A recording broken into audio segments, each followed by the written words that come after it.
예배 시간은 다 끝나가는데 이제 전하도록 합니다. 큰일 났어요 오늘.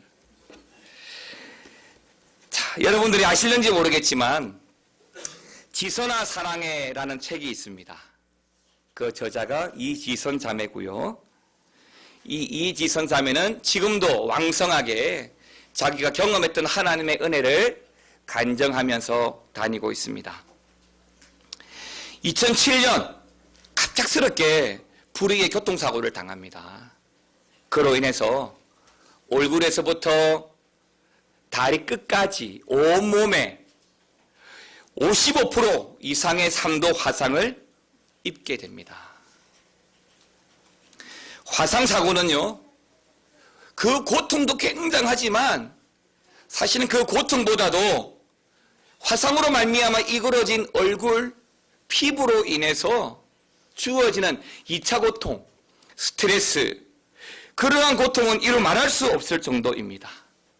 사고를 당하고 수술을 여러 차례 받으면서 피부를 긁어내고 이식하면서 수많은 위기를 잘 이겨내었지만 온몸이 화상으로 쪼그라들고 붙을 대로 붙어서 손가락 하나 내 마음대로 사용할 수가 없었습니다.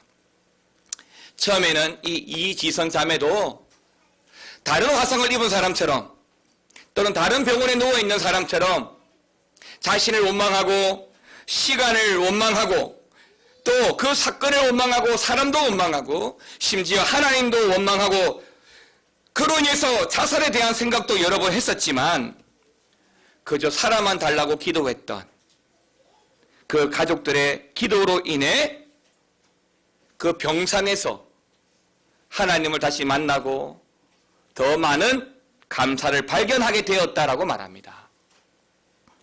비록 화상으로 말미암아 녹아서 짧아진 손가락이지만 그리고 내 힘으로 숟가락질 할 수도 힘들지만 그럼에도 이 이지선 자매는 감사의 제목들을 그 책에서 이렇게 나열합니다.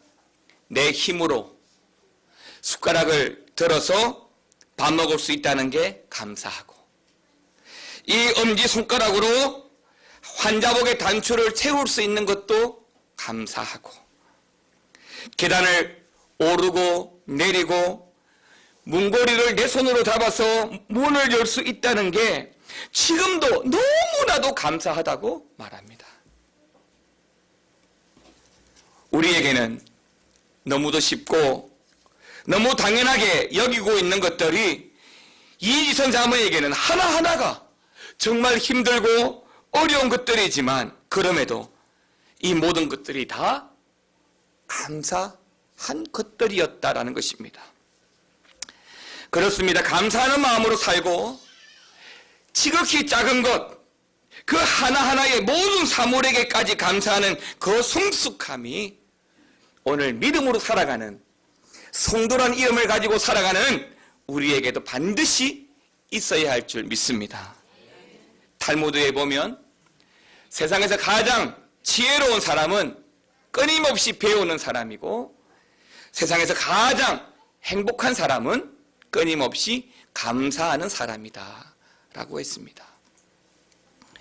이처럼 감사하며 사는 사람은 감사하며 살지 못하는 사람보다 훨씬 더 건강하고 행복하다는 것입니다.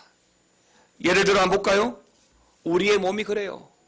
긴장을 하면, 흥분하면, 긴장하는 정도에 따라 흥분함에 따라서 우리의 몸의 상태가 달라져요. 얼굴도 불그락 거리기도 하고 손이 떨리기도 하고 온몸이 떨리기도 하고 또 심지어는 마비가 되어서 움직이지 못하기도 하고 내 감정과 기분에 따라서 내 생각에 따라서 우리의 몸도 함께 그렇게 반응을 하는 거예요. 때문에 감사하며 살아가는 사람들은요, 내가 감사합니다, 고맙습니다라고 인사할 때마다 내 몸이 그렇게 반응을 하는 거예요. 감사하대. 내 몸의 세포들이 막 감사하대. 이 감사의 세포들로 넘쳐나는 거죠. 고맙대. 내 몸의 세포들이 막 고마움으로 몸이 흥분하는 거예요. 그런데요, 반대의 상황이 되면 어떻게 할까요? 불평하고 원망하고 신경질을 내고 짜증내면 어떻게 될까요? 또 내 몸은 내 거기에 맞춰서 짜증나, 신경질나, 화나. 거기에 맞게끔 내 몸이 또 변해져 가는 거예요. 그럼 어떻게 되죠? 결국에는 건강은 건강대로 잃어버리게 되죠. 때문에 감사하며 사는 사람이 훨씬 더 건강하고 행복한 성도의 삶을 살아간다는 사실을 믿으시기 바랍니다. 특별히 오늘은 추수감사절입니다. 한 해 동안 수고하고 거둔 모든 것이 하나님의 은혜임을 되새기고 특별히 감사하는 절기가 추수감사주일이에요. 우리가 비록 농사를 직접 지어서 추수를 하지는 않지만 우리에게 얼마나 많은 감사의 대목들과 조건들이 주어져 있는지 모릅니다. 그러므로 오늘 이 시간에는 우리가 살아가는 모습에서 어떤 감사의 제목이 있는지를 발견했으면 좋겠어요. 제가 시간은 같지만 이 시간에는 한 가지만 이야기하고 오후 예배 때 두 가지를 이야기하도록 하겠습니다. 하나는 바로 이 감사가 하나님께서 우리에게 주시는 명령이다라는 거예요. 에베소서 5장 20절 말씀 같이 한번 읽어보겠습니다. 범사에 우리 주 예수 그리스도의 이름으로 항상 아버지 하나님께 감사하며, 항상 아버지 하나님께 뭐하며? 감사하며. 어느 때 감사라고요? 항상 감사라고요. 그런데요, 앞에 하나 더 붙어 있어요. 누구의 이름으로 감사라고요? 주 예수 그리스도의 이름으로.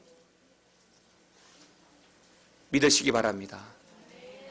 내 삶의 감사의 제목을 찾기가 힘들면 주 예수의 이름으로 감사하실 수 있기를 축원합니다. 그리고 항상 감사하시고요, 하나님께 감사하시고요, 범사에 감사하시기를 바랍니다. 사랑하는 성도 여러분, 감사는요 하나님의 뜻이고 하나님의 명령이에요. 사도 바울이 비록 복음을 전하다가 붙잡혀서 감옥 안에 있지만 그 감옥 안에 있으면서도 에베소 교회를 바라보면서 또 빌립보 교회를 바라보면서 감사하다고, 더 나아가서 감사하라고 말씀해주고 있는 것입니다. 즉 바울이 말하는 이 말은 자신이 말하는 것이 아니에요. 감사에 대해서 이야기할 때 바울은 누구의 이름으로 했다고요? 주 예수 그리스도의 이름으로 선포하고 있는 거예요. 그러면 이 감사는 우리가 어떻게 받아들여야 돼요? 아멘으로 받아야 되죠. 하나님의 명령이기 때문에 감사해야 되는 거예요. 명령은 내 선택의 여지가 있어요? 없어요. 명령은 해도 되고 안 해도 되는 것이 아니에요. 명령은 반드시 순종함으로 따라야 하는 거예요. 어제 뉴스에 보니까 약간 제가 이해하지 못할 사건이 나왔어요. 3년 전의 일인데 어제 재판이 난 거예요. 한 사람이 군에 있을 때, 군에 들어간 지 얼마 안 되었을 때 사격장에 가서 사격 훈련을 하기 위해서 사격장에 올라갔습니다. 자세가 불량한 거예요. 그래서 사격장 교관인 대위가 그 일병을 부르면서 똑바로 서라고 이야기했는데 그 일병이 뭐라고 이야기했느냐면 간부면 소리 질러도 됩니까? 라고 항명을 한 거예요. 그래서 이 간부가 자네 사격하지만 내려가 라고 했는데 이 일병이 내려가면서 헬멧을 집어 던지면서 에이씨 하고 내려간 거예요. 그래서 군법 재판에 이제 들어가게 되고 제대를 하고 사회 재판에 이제 재판을 받는 거예요. 재판의 내용은 상간 모욕죄, 명령 불복종. 자, 여러분, 왜 명령을 어떻게 해야 돼요? 해야 되는 거예요. 약간 앞뒤가 맞지 않거나 불합리한 명령일지라도 명령은 따라야 하는 거예요. 그래야 뭐가 잡히죠? 질서가 잡히는 거예요. 하나님과 여러분은 어떤 관계죠? 하나님은 우리의 아버지, 우리는 하나님의 자녀예요. 하나님과 우리의 관계 어떤 관계죠? 하나님은 우리의 주인이고 우리는 성도예요. 그러면 오늘 주신 말씀이, 선포되어진 말씀이 하나님의 명령으로 주어진 말씀이라고 한다면 여러분 어떻게 해야 돼요? 따라야 돼요? 안 해야 돼요? 따라야 되죠. 여러분 선택의 여지가 없어요. 사도 바울은 주 예수의 이름으로 항상 아버지 하나님께 뭐 하라고 했습니까? 감사하라고요. 자, 여러분 옆에 계시는 분들이 한번 인사하겠습니다. 감사합니다.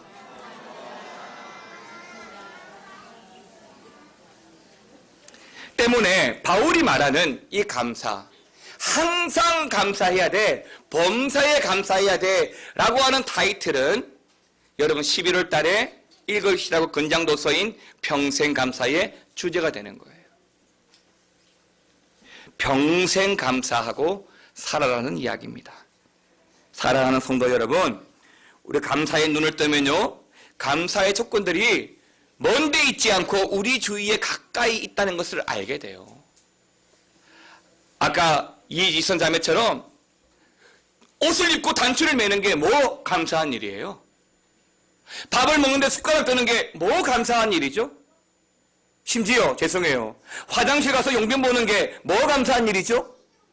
그런데요, 화상을 당해서 손가락에 붙어있는 사람들은 숟가락 드는 것이, 그리고 병원에 누워있는 분들은 환자복을 꿰는 것이,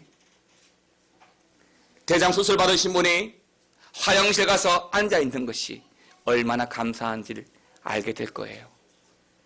만일 여러분들이 이 사실을 감사하지 못하면 하나님이 여러분들로 하여금 그 사실에 대해서 감사하게 하실 거예요. 어떻게? 죄송해요, 병원에 입원하게.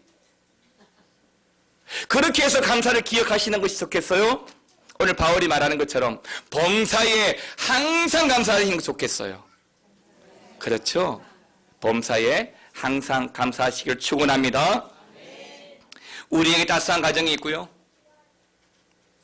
또 매일 먹는 일용할 양식이 있고, 좋은 것은 아니라도 여러분들이 입고 있는 옷도 있고요, 우리 미아중앙교회와 같이 함께 예배드릴 교회가 있다고 하는 것이 우리에게 주어진 감사의 조건들인 줄 믿으시기 바랍니다.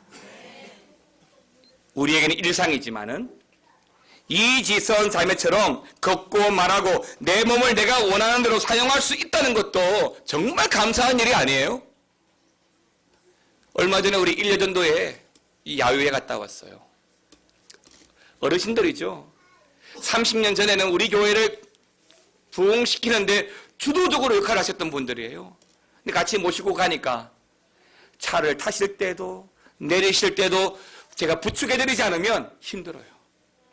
좋은 곳에 모시고 가서 좀 가자고 하면 아이고 무릎이야, 아이고 허리야, 못 가셔요. 못 가신다고. 그런데요, 그럼에도 불구하고 함께하는 은혜가 있어서 감사한 줄 믿으시기 바랍니다. 특별히 성도로서 많은 감사 중에서도 예수 그리스도로 말미암아 내가 구원받았다는 사실은 이 세상의 그 무엇과도 견줄 수 없는 가장 큰 감사의 제목인 줄 믿습니다. 때문에 우리에게 주어진 어떤 문제조차도 성도의 관점에서, 믿음의 관점에서, 하나님의 관점에서 보면 그 불행도 우리에게 유익이 되고 감사의 조건들이 될 줄 믿습니다. 특별히 불행과 환난 가운데 그 불행을 감사로 성화시킨 대표적인 사람이 바로 하박국입니다. 하박국은 어때요? 전쟁에 대한 두려움 속에서도 감사를 고백한 사람이에요. 하박국이 활동한 시절에는 우상이 만연하고 하나님에 대한 불신과 원망이 가득 찼어요. 그런데 전쟁이 또 일어난다는 거예요. 그리고 당대 대국인 바벨론이 침공에 들어온다는 거예요. 이 소식을 접한 하박국은 당시의 사람들 못지않게 멘붕에 빠졌어요. 그 상황이 얼마나 두려웠던지 하박국 3장 16절은 이렇게 말합니다. 내가 들었으므로 내 창자가 흔들렸고 내 입술이 떨렸도다. 내 뼈에 썩이는 것이 들어왔으며 내 몸은 내 처소에서 떨리는도다. 지금의 나라의 상황과 또 맞이하게 될 전쟁 소식을 접하면서 이 하박국의 영적 상태가 어떠한지 잘 보여줍니다. 공포 때문에 창자가 흔들리고 뼈가 썩는 고통을 느끼고 있다는 것입니다. 하박국은 이해할 수가 없어요. 하나님, 어떻게 해서 하나님이 선택한 이 나라가, 하나님을 믿는 믿음의 가정이 이런 환난과 위기를 당합니까? 라고요. 이건 하박국의 기도라기보다는 하나님을 향하여 데모하는 거죠. 말이 됩니까? 하나님 각성하라! 이런 거예요. 그랬더니 바울이 원망을 위해서, 한탄하기 위해서, 따지기 위해서 하나님 말이 됩니까? 하나님 말이 됩니까? 하나님 말이 됩니까? 말이 되네. 그렇게 기도가 되는 거예요. 원망, 불평 때문에 기도했는데 그 원망과 불평의 기도가 자꾸 기도하다 보니까 점점 인정이 되고 감사가 되고 감격이 되는 거예요. 여러분, 로마서 5장에서 말하는 것처럼 시련이 인내를 만들고, 인내는 연단을 만들고, 그리고 연단이 감사를 가져다 준다는 사실을 믿으시기 바랍니다. 그래서 하박국 3장 17절에서 그리고 18절에서 이 하박국은 이렇게 고백해요. 어떻게 고백하느냐면 17절 18절에 이렇게 고백합니다. 무화과 나무 잎이 마르고 포도 열매가 없으며 감람나무 열매 그치고 논밭에 식물이 없어도 우리의 양떼가 없으며 외양간 송아지 없어도 그 다음 뭐죠? 같이요. 난 여호와로 즐거워하리. 난 여호와로 즐거워하리. 난 구원의 하나님을 인해 기뻐하리라. 아멘. 나는 여호와를 인하여 기뻐하며 나의 구원의 하나님을 인하여 기뻐하리로다. 18절의 말씀처럼 기쁨도 슬픔의 순간도 성공뿐만 아니라 우리의 실패까지도 감사하는 감사가 이 하박국의 감사고, 오늘 바울이 우리에게 명령하는 감사입니다. 사랑하는 성도 여러분, 평생 감사하고 살아가시기를 축원합니다. 감사는 하나님의 명령이에요. 감사를 통해서 우리 가정의 성도의 삶에 하나님의 은혜가 넘쳐나게 되리라고 믿습니다. 아멘. 자, 이제 성찬